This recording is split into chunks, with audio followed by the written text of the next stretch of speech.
Welcome to the Freedom Founder Podcast. I'm your host, Zach Duggar. And if you've heard me talk before, one of my favorite ways to start a business is doing that at the same time as you're already continuing to receive an income.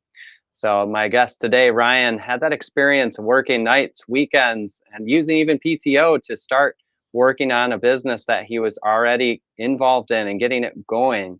And so, we're going to talk a little bit about that today, but we also want to start with $500 starting a business. What does that even mean for you, Ryan? How did you get started with just $500 while you were in college? Yeah, sure. Well, thanks for having me on, Zach. I appreciate it. Kind of Absolutely. I always say my origin story. I mean, you can trace it back to shooting videos of my friends when I was young, but I always say I started my business in the first year with about a $500 camera. Yep. And in that first year, I worked at Target at the time in electronics. I was in college and bought Okay. a Canon T5, not even the T5i with the fancy flip screen. It was just the regular one, and bought that on my discount for my employee discount for about $500. And in that first Yeah. year, ended up taking that camera and shooting a bunch of small projects here and there around campus and in the area, and ended up making about $10,000 with it in that first year. And I was still, full-time student, had a social life, was working part-time. Yeah. So that was kind of what opened my eyes to the power of video and kind of the trend of where it was going. I'm like, well, wow, if I did this full time, I wonder what could be possible. So that's always kind of my fun origin story. So Yeah. Absolutely. Now, how did you make that determination that there was a market or a need for this? Did you have people approaching you to just ask, or were you putting out some content to show kind of the work you were doing? How did that come about that people were finding out and actually paying you to do something for them?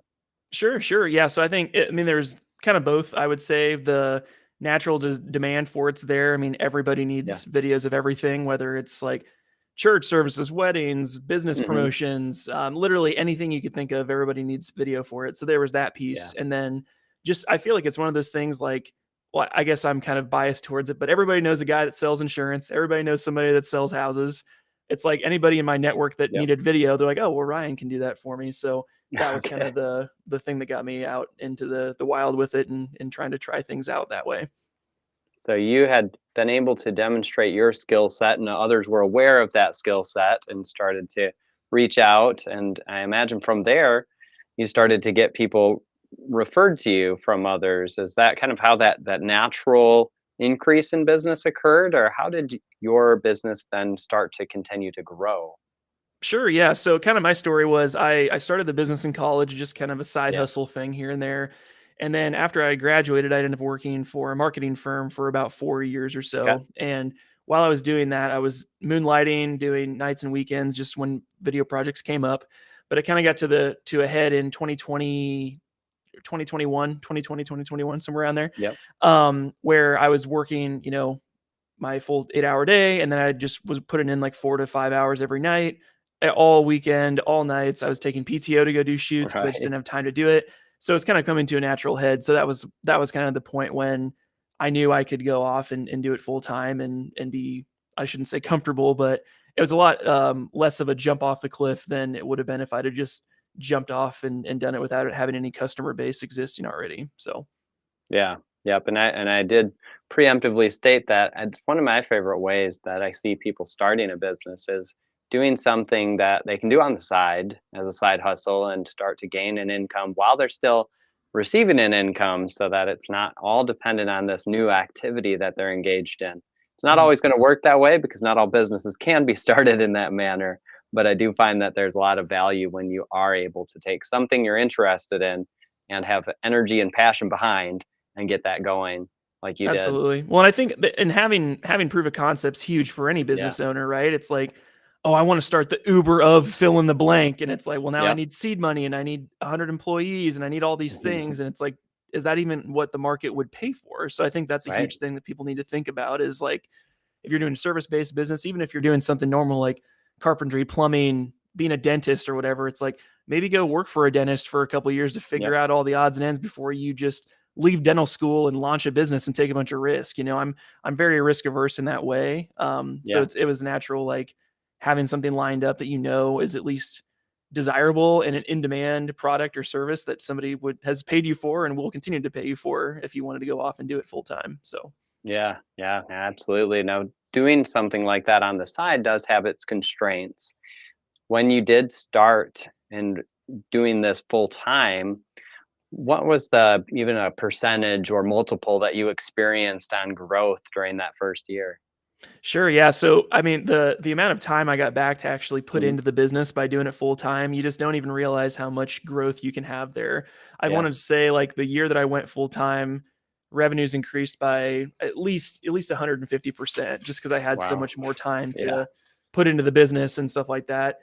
Granted, expenses have gone up as time's Sure. gone on. Now I was working from home and just now I'm in a commercial studio space and in a podcast Yep. studio and an office space. So things kind of grow that way. But I always like to call it slow growth. It's like that's the best way to build a business that'll stand the test is like Yeah. slow growth, calculated risk as things kind of move along. Then you can prepare for some things rather than just taking a ton of risk. But I think it's also based on your risk profile as a person. If you're Yep. somebody that just goes to the blackjack table and puts it all on, it's like let's just see what happens. Like that's not me. I'm definitely Right. slow growth is focus there. Yeah. Yep. I think there is a reason why some percentage of businesses, a large percentage of businesses, fail within the first 2 years, and then even higher percentage within that first 5 to 7 years. And some of that does have to do with risk and not really calculating what it is that you're putting out there in the market and what that need is. So you're taking a little more of a structured, risk averse approach, but also testing the waters as you continue to grow and expand. With that being said, have you identified areas that you have then launched in new service and in is part of your services offered? Sure, yeah. So I would say like the core business that I work with is more like corporate fitness type Yeah. clients that want commercial video production. But Yep. there's, as we can talk about too, there's all these other verticals of revenue streams that I have for the business outside of just scripting, shooting, and editing videos. That's kind of the Yeah. bread and butter of what we do. But there's all this other stuff that happens. So with the new studio that I just acquired, like I mentioned, podcasting has had this huge resurgence. Kind of meta. I'm talking Mhm. about podcasting on a podcast, but there's this huge resurgence of having in an actual studio that people can come in, sit down and stuff like that. So right before this call, I was just on a shooting a remote podcast for a client at their place, but I Yep. also have a studio now that people can rent out.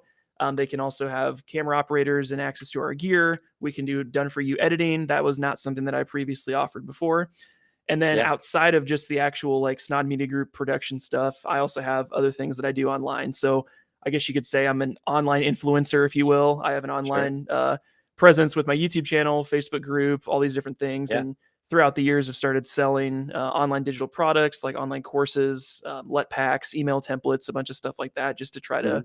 maximize and just give back to the audience as much as I can. So there's a lot of different things that I'm doing online as well as in person, but those are kind of the overview of what it all looks like. So Yeah, no, I'm interested in hearing about that Facebook group. You said that you have an online presence and a community that you've created.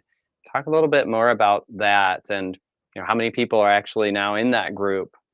sure, yeah. So probably in 2013, 2014, I was Wow. in scanning all the Facebook groups looking for good Facebook groups to join as a videographer because I was kind of Right. early on in my career. I just wanted to connect with more people.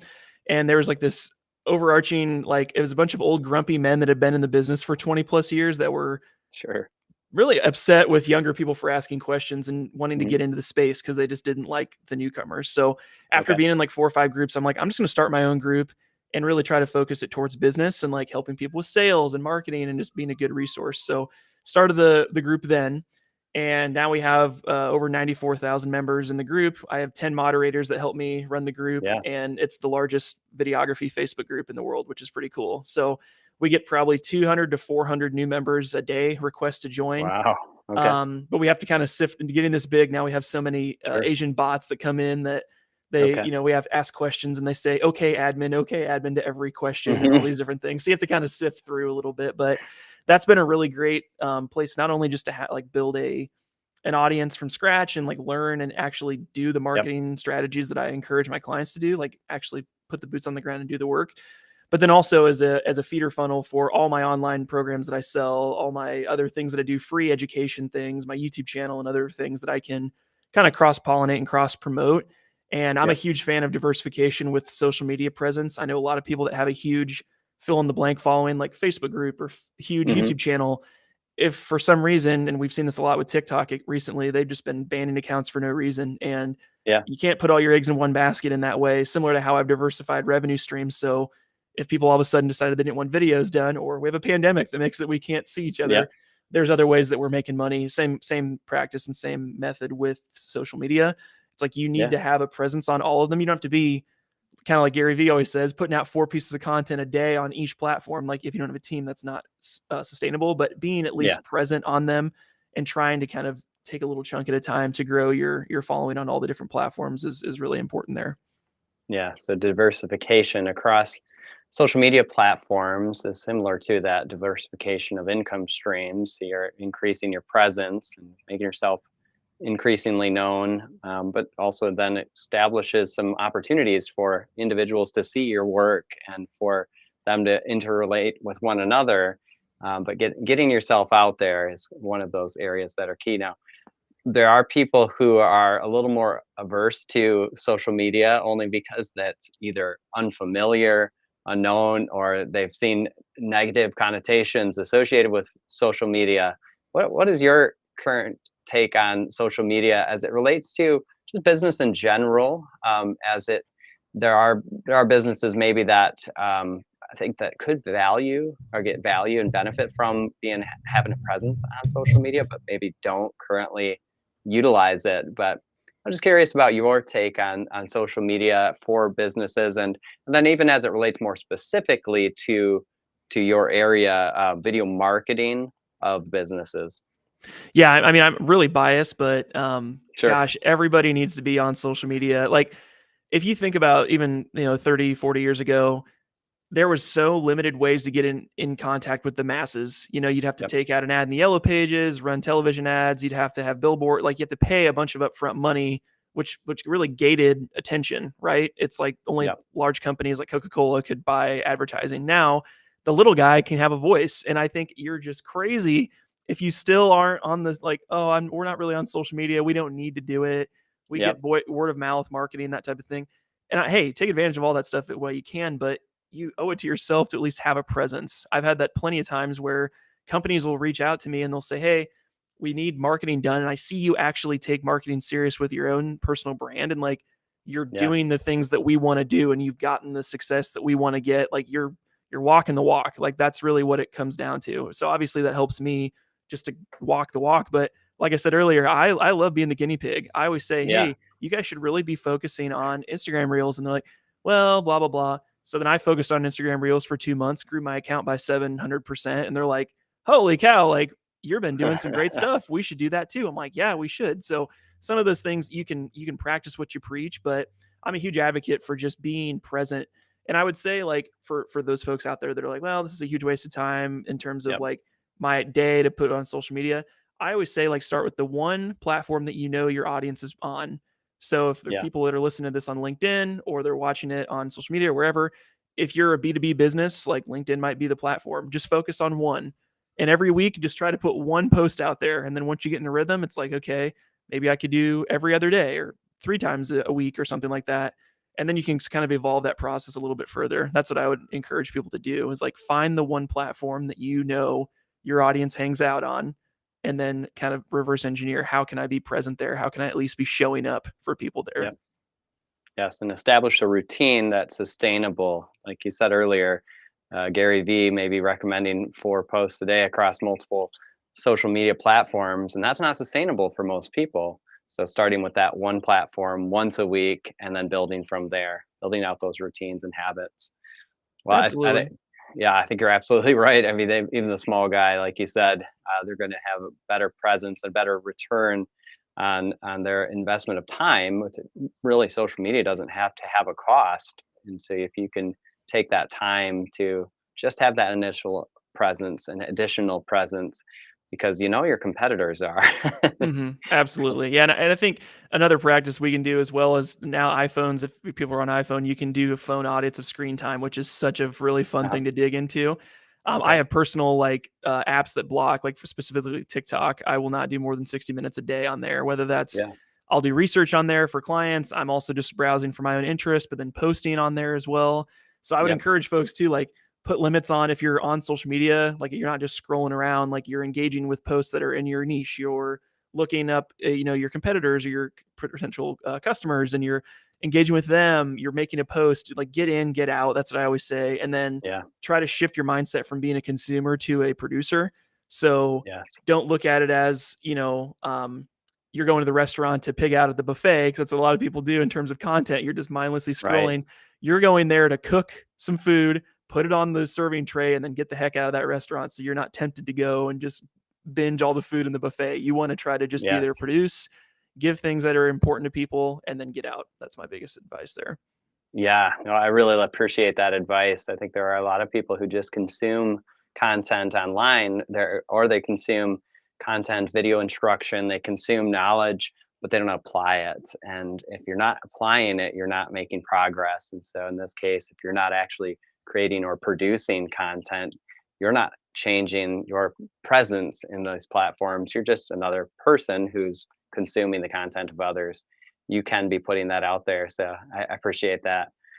Now, when you are asked by anyone what your biggest tip is for a new entrepreneur, what would you tell someone?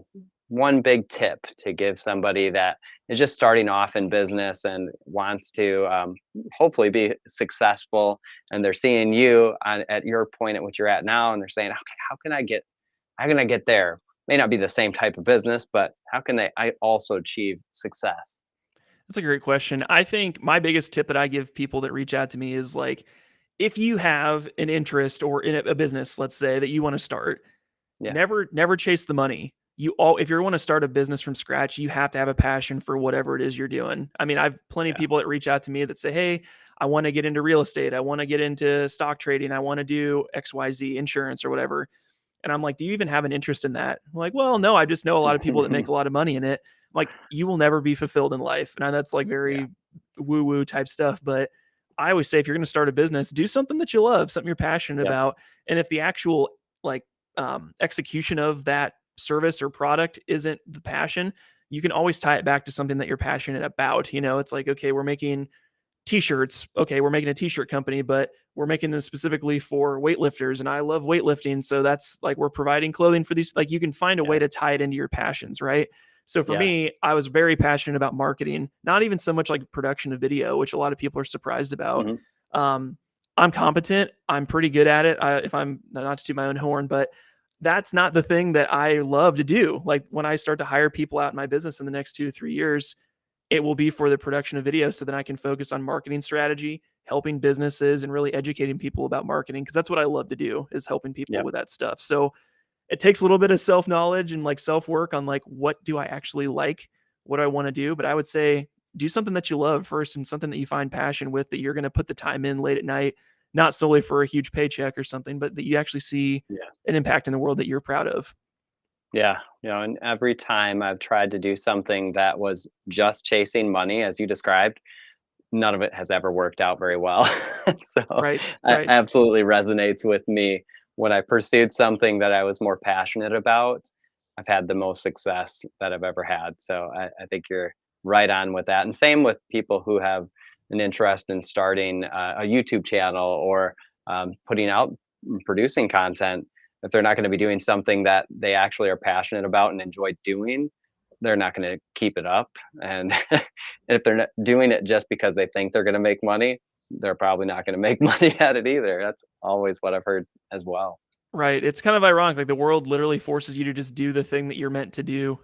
Yeah. Do the thing that Right. you're put on this world to do, or that you're going to find the most value from. And there's always the downside of just chasing the money side. I mean, especially with Yeah. investments or business opportunities, if it's not, you can be passionate about making money, but do you want to do fill in the blank to get Yep. there?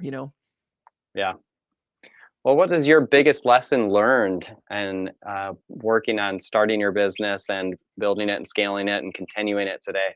Sure, sure. I would say for me, it comes from not just following industry trends, making Yep. small changes and learning things from other industries that you can apply to make yours better. So, a good example is the pricing model in video production.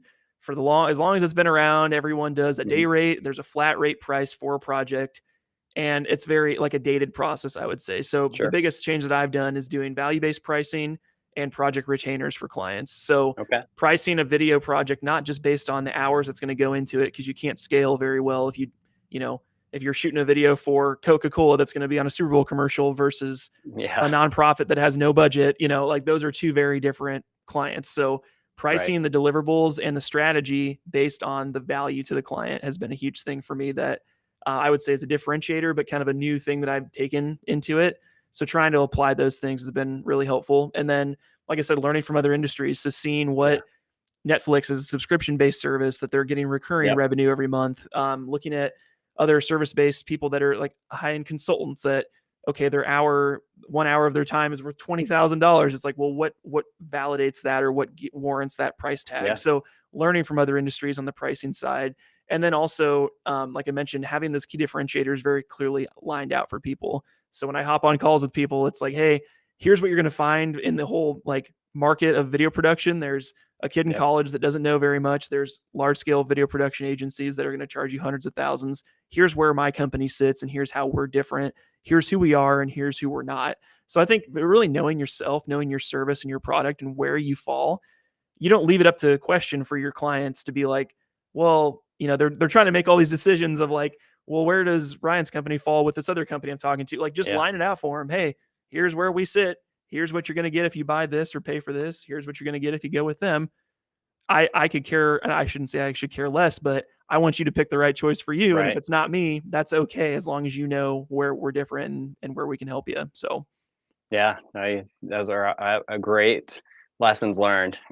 Knowing your value and how you can then relate it to the customer, and also that values-based pricing, I think is something when you look at what has been in place in that industry in which you work, it doesn't need to continue to be the same outdated process. And I really like that consideration of if you're looking at a large conglomerate that you're doing a product for versus the nonprofits, and have that ability to make that differentiation and price consideration of the value that's added for both. And also just that looking at your competition, and also not just your competition, but those that are doing the great work they're doing in other fields, like the consultants that are charging $20,000 an hour, like you're saying. I think there's an need for individuals to really step back and take a moment to consider what they are doing and how that relates to what others are doing and doing successfully, and how they can continue to grow and build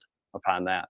Now, my $1 million question I like to ask all of my guests: if you were to be handed $1 million today, no restraints or no restrictions on that, what would you do with that, and why? Sure. You asked me this question before the call, and I actually thought about it a little bit yesterday, and it speaks a little bit to my tendencies. But I would say I would probably put 100 to 200,000 of it into more camera gear, just to increase production value. But the rest of it, I would seriously look at investing in other things that would grow over time. So whether that's buying an actual commercial property that the business could sit in, and then renting out the other units, doing something like that to kind of make the business grow. I'm only 28, so I know I have time on my side, so I would want to kind of maximize that stuff. But I would say, other than that, I would probably want to hire at least one, if not two, full-time in-house creatives to do all my editing, be primary shooters, and then I could kind of step out of the production roles and start, working more as a producer, business owner, and just kind of managing people. That would probably be what I would spend the money on, and then maybe a little bit of fun for like we said, getting some cool things like extra cameras and stuff like that to increase production and kind of nerd out a little bit with that. Yeah, absolutely. I think it's nice to you actually have some vision for how you could utilize those, not just with and put it in some investments, right? Invested in investments. You actually have given some thought to that and consideration. So you can see that as you grow, your vision will continue to be carried out and carried forward. So Brian, if individuals want to reach out to you, what's the best way for someone to connect with you? Sure. Yeah. Probably the best place is on my website. So ryansnaad.com. It's RYANSNAADT. And then all my stuff's on there in terms of like courses, my video production business, any other info about me or fun tidbits, or you can probably find there. So. All right. And if somebody wants to see some examples of the work you're doing, they could also find it on your website? Yep. So if they want to learn more about my production company, it's snaadmedia.com. So SNAADT media. ryanhart.com, and all the fun stuff's there. I know, Zach, you Perfect. mentioned you were looking at a couple different productions that we did, which are always fun to kind of see what people are up to. So Absolutely, absolutely, and I wanted to say that you do excellent work. Just the brief time I was able to take to look at some of the work you guys do. So I I'd hire you. awesome. Thank you so much. I appreciate that. Of course, of course.